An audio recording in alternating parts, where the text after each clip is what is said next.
តើអ្នកដឹងទេថាមានបឹងមួយដែលអាចប្រែភាវៈរស់ទៅជារូបចម្លាក់ថ្មសូម្បីតែមនុស្សក៏អាចក្លាយជាថ្មផងដែរតើវាជាបឹងវេទមន្តមែនទេតោះមកស្គាល់ពីបឹងនោះទាំងអស់គ្នាបឹងលេខណាត្រង់គឺជាបឹងទឹកប្រៃដ៏អាចបាំងនិងគួរឲ្យខ្លាចបំផុតមួយនៅក្នុងពិភពលោកដែលស្ថិតនៅក្នុងប្រទេសតង់ហ្សានីនេះគឺជាព័ត៌មានលម្អិតអំពីបឹងនេះ1ទីតាំងនិងភូមិសាស្ត្របឹងនេះស្ថិតនៅក្នុងតំបន់អារ៉ាសាភាគខាងជើងនៃប្រទេសតង់ហ្សានីក្បែរព្រំដែនប្រទេសកេនយ៉ានៅក្បែរបឹងនោះក៏មានភ្នំភ្លើងសកម្មមួយឈ្មោះថាអូដាំងយ៉ូលេតយូដែលជាប្រភពនៃសារធាតុត្រីម្យ៉ាងហៅថាណាត្រូកាបូណាតទី2ប្រវត្តិនិងអាយុកាលបឹងនេះត្រូវបានគេជឿថាមានអាយុកាលរាប់ពាន់ឆ្នាំមកហើយដោយវាជាផ្នែកមួយនៃប្រព័ន្ធផ្លាស់ប្ដូរភូមិសាស្ត្រក្នុងចន្លោះភ្នំ Rift Valley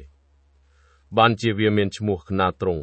ក៏ព្រោះវាជាលបាយជាតិនៃសូដ្យូមកាបូណាតនិងសូដ្យូមប៊ីកាបូណាតសារធាតុនេះត្រូវបានជនជាតិអេស៊ីបបុរាណប្រើប្រាស់សម្រាប់ធ្វើសាកសពម៉ាមីដើម្បីកុំឲ្យស្អុយរលួយ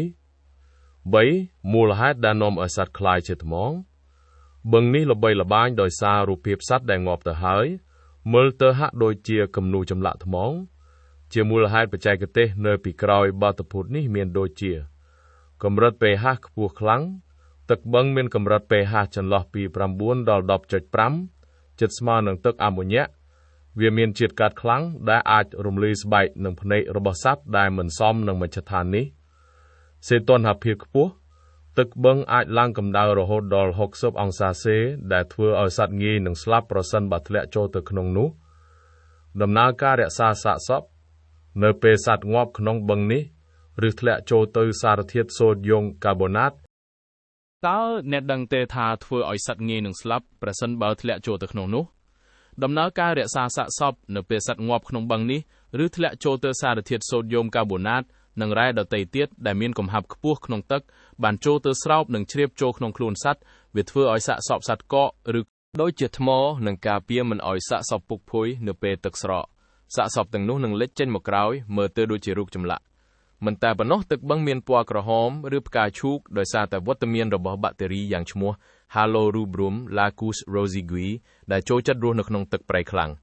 ចំណូលសត្វ Flamingo ទោះបីជាវាគ្រោះថ្នាក់សម្រាប់សត្វដទៃប៉ុន្តែវាគឺជាកន្លែងបង្កាត់ពូជដ៏សំខាន់បំផុតសម្រាប់សត្វ Flamingo តូចសត្វទាំងនោះមានស្បែកជើងរឹងមាំដែលអាចធន់នឹងជាតិអាស៊ីតនិងកម្ដៅទឹកបានយ៉ាងល្អសរុបមកបឹងលេតណាតុងមិនមែនមានមន្តអាគមធ្វើឲ្យសត្វក្លាយជាថ្មភ្លាមដូចក្នុងរឿងព្រេងទេប៉ុន្តែវាគឺជាប្រតិកម្មគីមីនៃសារធាតុរ៉ែដែលរក្សាសាកសពសត្វឲ្យនៅដែលបានយូរអង្វែង